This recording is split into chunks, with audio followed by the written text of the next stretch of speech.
South ఇండియాలోని అతి తక్కువ ధరలకి రత్నాలనందించే ఏకైక సంస్థ 6JVR. నమస్తే, నేను Keshav. Welcome to Suman TV.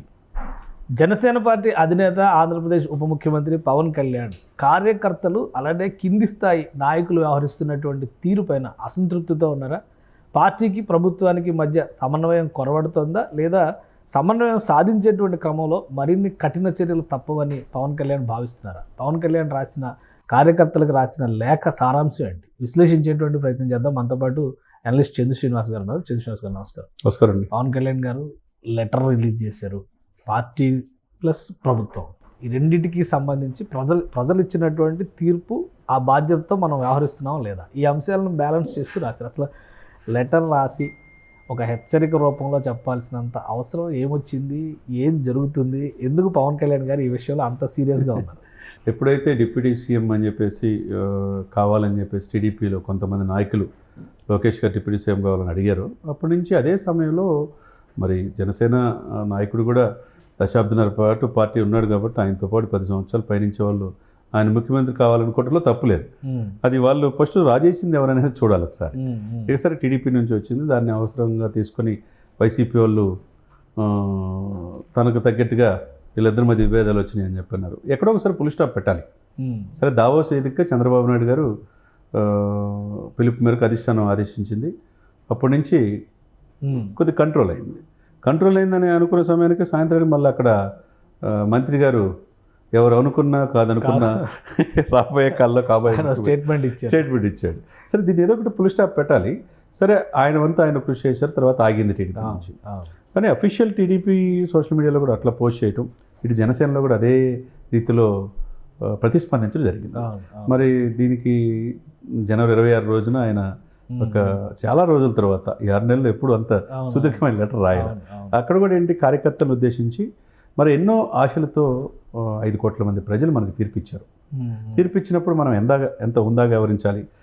అదే సమయంలో మనకు వచ్చిన ఆ మ్యాండేటరీ 124 సీట్లు అంటే 94% సక్సెస్ రేట్ ఇచ్చినప్పుడు 175 సీట్లకి మరి 21 మంది ఎంపీలు ఇచ్చినప్పుడు ఆ దిశగా మనం వెళ్ళాలి. అనవసరమైన వాటికి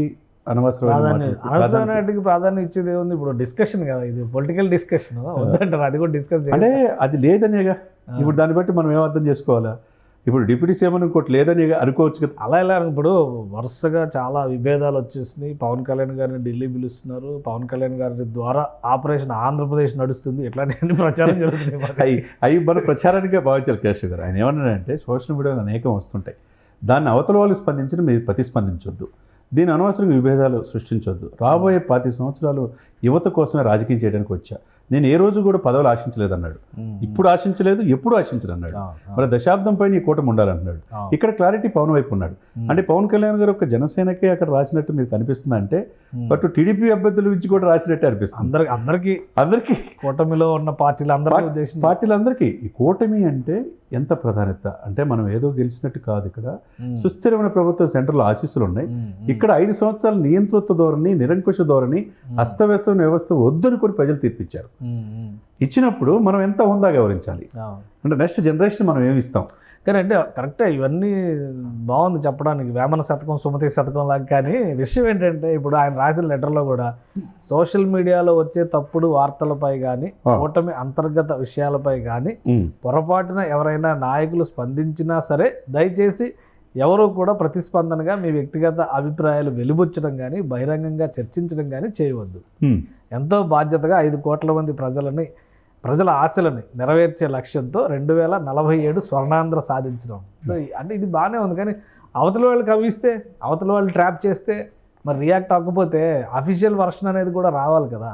ఎవరు మాట్లాడతారు మరి? పవన్ కళ్యాణ్ గారి తరఫున కానీ, జనసేన పార్టీ తరఫున కానీ, ప్రభుత్వ పక్షాన అంటే పనులు జరిగేటువంటివన్నీ కూడా ఆన్ రికార్డ్ కనిపిస్తూ ఉంటుంది. ఇప్పుడు నిన్న జనవరి 26 రిపబ్లిక్ డే చాలా ఆహ్లాదకరమైనటువంటి పరిస్థితుల మధ్య ఆంధ్రప్రదేశ్లో జరిగింది. గవర్నర్ ఎట్ హోమ్, గవర్నర్ దగ్గరకు చాలా బాగా జరిగింది. గతంలో ఎప్పుడు అన్ని పార్టీల నాయకులు కలిసిన సంప్రదాయాన్ని చూడలేదు మనం. సో లాస్ట్ ఆగస్టు 15 కూడా చూసాము, ఇప్పుడు జనవరి 26 చూసాం. ఇవన్నీ మంచి ఆహ్లాదకరమైన సన్నివేశాలు, చూసే ప్రజలకు కూడా బాగుందని అనిపిస్తుంది. కానీ రాజకీయానికి సంబంధించినటువంటి చర్చలు వచ్చినప్పుడు, మళ్ళీ వారు ఎక్కువ వీరు తక్కువ అనేటువంటి చర్చలు ఎవరన్నా తీసుకొచ్చినప్పుడు ఎలా స్పందించాలి, ఇప్పుడు ఎవరు దాన్ని ఆన్సర్ చేస్తారు? కరెక్టే మీరు చెప్పిన దానికి నేనేం చెప్తానంటే, చాలా హుందాగా అందరిని ఉద్దేశించి ఈయన చెప్పాడు, మీరే తగ్గండి, అవతల కవించిన అన్నాడు. అదే సమయంలో చంద్రబాబు నాయుడు గారు కూడా ఇదే లెటర్, ఇట్లాంటి లెటర్ రాయాలి. రాస్తే ఇక అటువంటి వాళ్ళకి అవకాశం ఉండదు అంత క్లారిటీ. ఎందుకంటే 4 దశాబ్దాల అనుభవం, చంద్రబాబు నాయుడు ఎంతో పరిణితి చెందారు, మారారు. అంటే ఒకసారి స్టాప్ చేయండి అన్నా కానీ ఆయన ముందే మంత్రి మాట్లాడినప్పుడు అక్కడి నుంచే వస్తున్నాయి. కాబట్టి ఈయనేంటి, మీరు అవతలలో కవించొద్దు, మీకోసమే నేను రాజకీయం చేస్తున్నా, పదవులు ఈ రోజు ఆశించను, దయచేసి రేపు 14వ తారీఖు మార్చి 14 ప్లీనరీ జరగబోతుంది, మన పార్టీ భవిష్యత్తు అనౌన్స్మెంట్ ఉంటుంది ఏమన్నా గట్టి అనౌన్స్మెంట్, భవిష్యత్తు ప్రణాళిక కూడా ఆ రోజు నేను చెప్తాను, దయచేసి చాలా వివరించండి, చాలా శుతిమెత్తంగా చెప్పాడు. అంటే స్వీట్ వార్నింగ్ అనుకోవాలి. అదే సమయంలో అవతల టీడీపీకి కూడా ఇచ్చినట్టే. దీనికి ప్రతిస్పందన మీరేమంటారంటే, మరి ఎన్నాళ్ళు కవిస్తే చూస్తా ఊరుకోవాలి, దీని మీద ఆశ ఉన్నప్పుడు ఇటు టీడీపీ చంద్రబాబు నాయుడు గారు కూడా అదే విధంగా స్పందిస్తే ఈ యొక్క విభేదాలు తగ్గడానికి అవకాశం తగ్గిద్ది. ఈ యొక్క దీనికి పురుషపడే ఇంకో ఢిల్లీ పిలుపు వచ్చింది, పవన్ కళ్యాణ్ గారు ఢిల్లీ వెళ్తున్నారు. ఢిల్లీ పెద్దల ఆదేశాల మేరకే ఈ ప్లేనరీలో కూడా ఏమైనా అనౌన్స్మెంట్ ఉంటుందా, లేదంటే ఈ పిలుపులు పలకరింపులు ఇవన్నీ సహజంగా జరిగే ఏముండదండి. ఇప్పుడు ఫిబ్రవరి మధ్యలో మార్చి 14th ప్లేనరీ, దానికి సమావేశాలు పార్టీ జనసేన చేసుకుంటుంది. జనసేనకి ఇటీవలే గాజు గ్లాస్ గుర్తు శాశ్వత హోదా ఇచ్చారు. పార్టీ భవిష్యత్తులో ఏ విధంగా వెళ్ళాలి అనే పాయింట్ ఆఫ్లో పార్టీ నిర్మాణం చేసుకోవడం తప్పులేదు. కాబట్టి ఇక్కడ మీరు అన్నట్టు అమిత్ షా గారు వచ్చి వెళ్ళిన తర్వాత ఇవన్నీ జరిగే తలకి, ఒకవైపు విజయసాయి రెడ్డి రాజీనామా, ఒకవైపు ఇది జరిగే తలకి, ఈ అన్నిటికీ కారణం తెరవెనక జరుగుతుంది, ఢిల్లీలో మార్పులు జరుగుతున్నాయి అని చెప్పేసి మహారాష్ట్ర పరిణామాలు ఉదరిస్తా దాంట్లో జరిగినట్టు ఇక్కడ జరగవచ్చు అనుకుంటారు. ఇక్కడ ఆ స్కోప్ లేదు. ఇక్కడ నాయకుడే నాకు పదవి ఏమో లేదంటున్నాడు. అనుభవం వ్యక్తి చంద్రబాబు నాయుడు మార్గదర్శనం నడవాలంటే ఏంటంటే మహారాష్ట్ర లాగంటే షిండే పాత్ర పవన్ కళ్యాణ్ గారు పోషిస్తారు, రకరకాలుగా ఊహాలు కాదు అది కాదు సార్. అంటే పక్క రాష్ట్రాలు జరిగినట్టు ఇక్కడ ఏదో జరగవచ్చు. అంటే విజయసాయి రెడ్డి గారు రాజీనామా వెనుక ఒక పెద్ద వ్యూహం ఉంది. ఆ వ్యూహాన్ని అమలు చేయడం కోసం పవన్ కళ్యాణ్ గారిని పిలుస్తున్నారు. రేపో మాపో ఆయన ఢిల్లీ వెళ్తారు. అక్కడి నుంచి వాళ్ళు ఒక ఉపదేశం ఇస్తారు. ఆ ఆదేశాన్ని పాటిస్తూ ఈయన ఇక్కడ ఒక కార్యాచరణ అనౌన్స్ చేస్తారు. ఇదేమన్నా నిజంగా నమ్మదగింది? సోషల్ మీడియాలో మొన్నటి నుంచి అది వస్తున్నమాట వాస్తవమే. అది ఆలోచనకి దగ్గరకు లేదు. అది ఆరోపణలు, కొద్దిగా స్పెక్యులేషన్ ఆయా ఛానల్స్ ఏదో రేటింగ్ కోసం ఉన్నట్టు ఉండేది తప్పితే అది ఎక్కడ నిజం కాదని చెప్పి తెలిసిపోయింది. కాబట్టి దీన్ని హోందాగా వివరించాలి. ఈ ప్రభుత్వం 124 సీట్లు అంటే ఏం లేదు, మీ అంచనా ప్రకారం ఏంటి? ఇప్పుడు విజయసాయి రెడ్డి గారు ఖాళీ చేసింది ఎవరి కోసం సీటు? అది కూటమి కోసమే చేశారు చెప్పండి. అంటే జనసేనకి ఏమైనా వస్తుందా? ఇప్పుడు 11 సీట్లు. మొన్న బీజేపీ ఒకటి తీసుకుంది, టీడీపీ 2 తీసుకుంది, జనసేనకి ఇవ్వలేదు కదా. జనసేనకి ఏమైనా ఇస్తారా? ఏమో కొంతమంది ఆ సీటు చిరంజీవి గారికి అంటున్నారు, మధ్యలో చిరంజీవి గారికి ఈ కోటా లేదు. ఆయన పార్టీలు అసలు రారు. కొంతమంది ఏ ఇష్టం సార్, ఏ స్థాయికి వెళ్ళారంటే చిరంజీవి గారికి 100% వస్తే నా అంచనా ప్రకారం రాష్ట్రపతి కోటాకి వెళ్తారు అంతే. ఇంకా ఆయన చెప్పాలి, ఎందుకంటే ఇంకా ఆయన నుంచి కన్సెంట్ రాలేదని అంటున్నారు అక్కడ వస్తున్న సమాచారం. ఆ సీటు త్యాగం చేసి 2 సంవత్సరాల పదవి కాలం ఉన్నా త్యాగం చేసిన విజయసాయి రెడ్డి గారు 3.5 సంవత్సరాలు ఉంది. ఆయన ఏమంటాడంటే, నాకంటే సమర్థులు ఈ సీట్లో కూర్చోవాలంటున్నాడు. ఎడిదిరిగి 11 సీట్లు ఉన్నాయి కాబట్టి వైసీపీకి రాదని చెప్తున్నాడు. ఇది అవకాశాన్ని కూటమి సద్వినియోగం చేసుకోమని చెప్తున్నాడు. అన్ని ఆయనే చెప్తున్నాడు.